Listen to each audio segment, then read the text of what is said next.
This video is going to be about diverticulitis. So diverticulitis is caused by smoldering inflammation. So it can lead to infections and I'll explain later how it can create the infection. So when you get older, everything kind of loses its tautness because of collagen breakdown and of just after decades of pressure, like for example, the capillaries and veins, after a while, they're not as taut. I think of it like garden hose.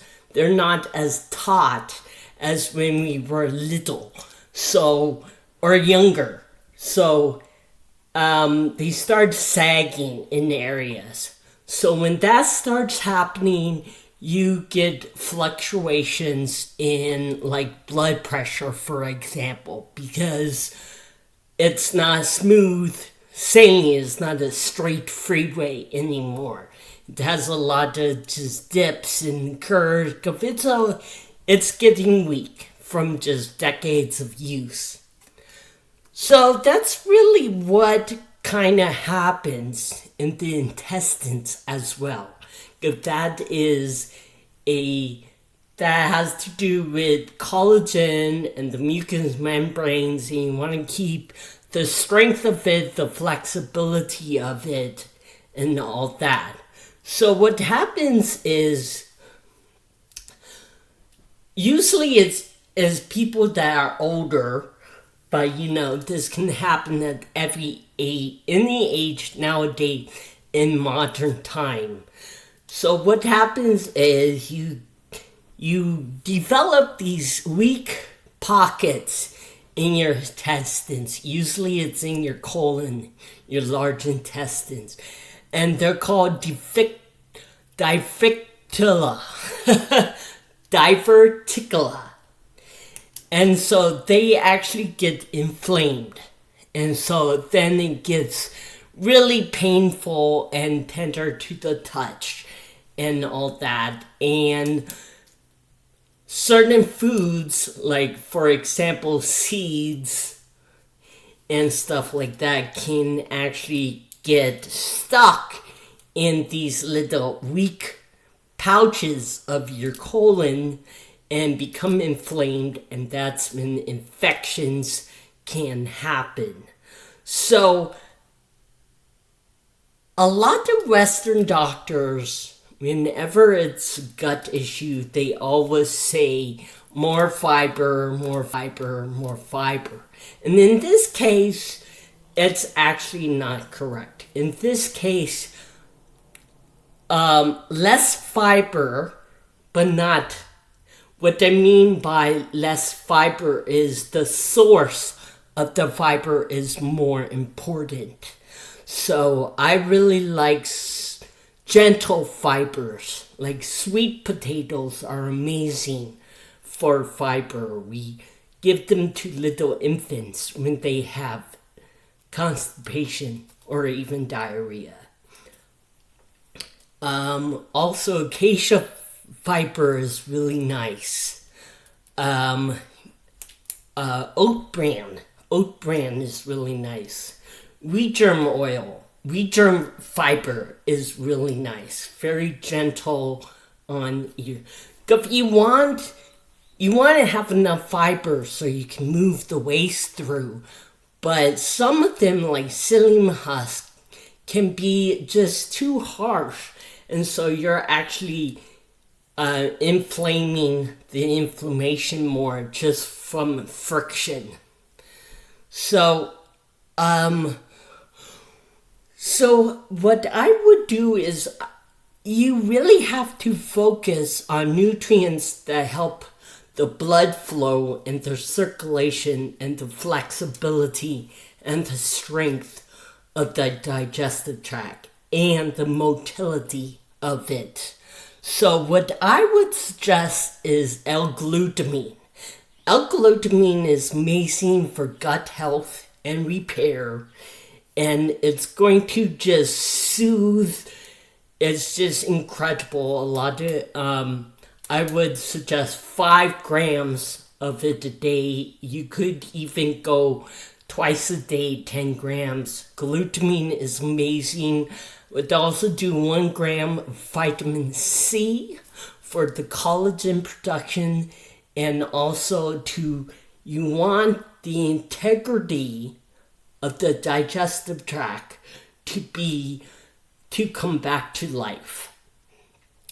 So the vitamin C is really important to have bioflavonoids, and if you can find rutin, which is clumped into the bioflavonoids mix, that is really specific for connective tissue and making sure it's strong. Also, digestive enzymes. Digestive enzymes, you take them with food. They have to be touching food. And that's really just if you're having a hard time and you have symptoms, digestive enzymes will help to break it down so your body is not just burdened, with what you're eating and all that. Along with bitters. Bitters are amazing. The bitters, like in Chinese medicine, they activate the gallbladder and they activate the liver. So that is going to be huge for digestion and also for motility as well. And then I talked about slippery elm earlier and trivula, because those are important because they're going to heal and support the mucous membrane, and it's going to help with the smoldering inflammation that is going on. And vegetables are great. I would avoid raw vegetables. At least blanch them, steam them would be the best. Just anything that is warming for the mid-warmer section.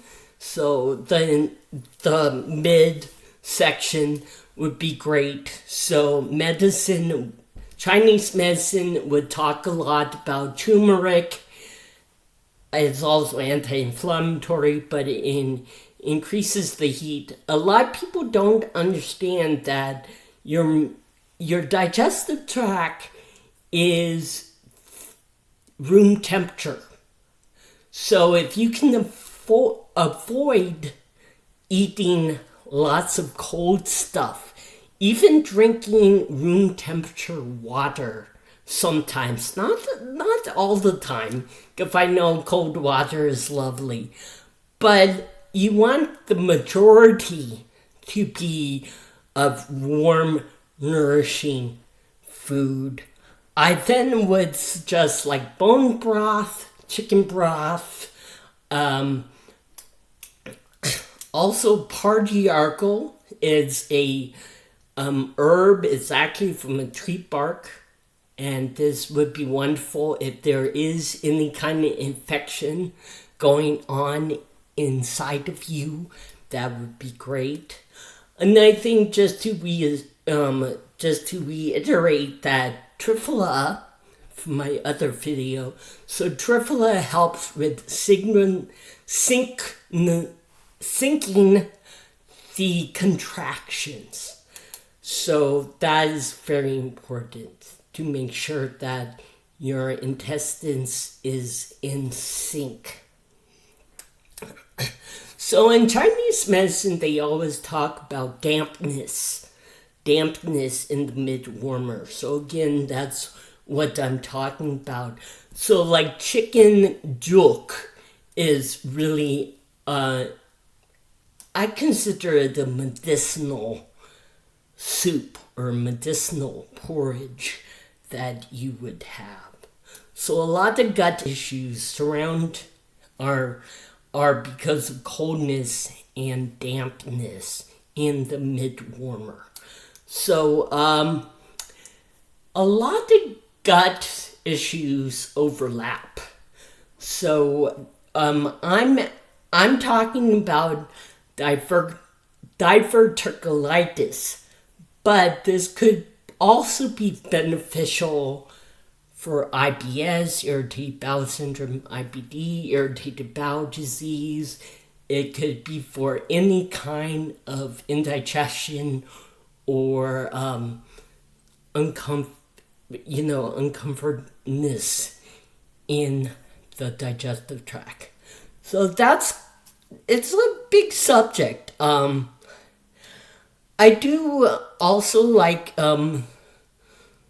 certain probiotics, maybe not do like, you don't need 100 billion strains of probiotics, but just maybe a really nice bifido for the large intestines and the small intestines, acidophilus. But you may want to concentrate on the bifido strains because it's usually a colon issue. So that's just a rundown of this particular digestive issue. So thanks for everything. Thank you for your suggestion on this topic. There's a lot to cover. So please subscribe and please leave a comment. Tell me if there's a topic that you want me to cover. And I'll definitely do that. All right. Bye for now.